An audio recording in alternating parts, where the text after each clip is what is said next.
The car known as Satana is one of the most iconic examples of Soviet-era amateur automotive engineering. Created by twin brothers Vladimir and Anatoly Shcherbinin, both professional graphic artists, Satana emerged during the 1970s as a bold statement in design and individuality, far removed from the utilitarian vehicles typical of the USSR. The origins of Satana trace back to the brothers' first project, an unnamed sports car built in the late 1960s on the mechanical components of the GAZ-21 Volga. Later dubbed GTSH, Gran Turismo Shcherbinins, the car featured a fiberglass body mounted on a spatial frame, a construction method common in Western kit cars.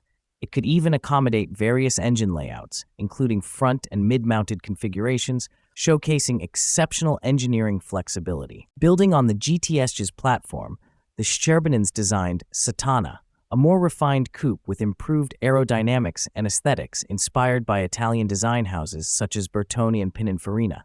While the earlier GTSH used parts from the GAZ-21, Satana integrated more modern components from the GAZ-24. The car had many innovative features, including radiator shutters and button-activated doors. The front end was shaped to minimize harm in pedestrian collisions, an unusual concern for its era. Construction was far from simple. The brothers assembled the fiberglass body on the 7th floor of their apartment building, then lowered it by ropes from the balcony. They finished the work outdoors, completing the engine and suspension installations in the yard.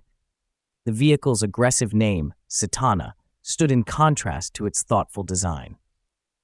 Interestingly, the Shcherbinins were granted a rare exception by the Soviet GAI, road police, to register the car, despite its non-compliance with certain technical standards. This was likely due to their involvement in illustrating a new edition of the USSR traffic regulations. Satana wasn't just a one-off. The brothers produced fiberglass molds and shared documentation, allowing other enthusiasts to replicate the design. One notable derivative was the Yuna, built by Yuri Algebraistov and his brother, who had previously collaborated with the Shcherbinins.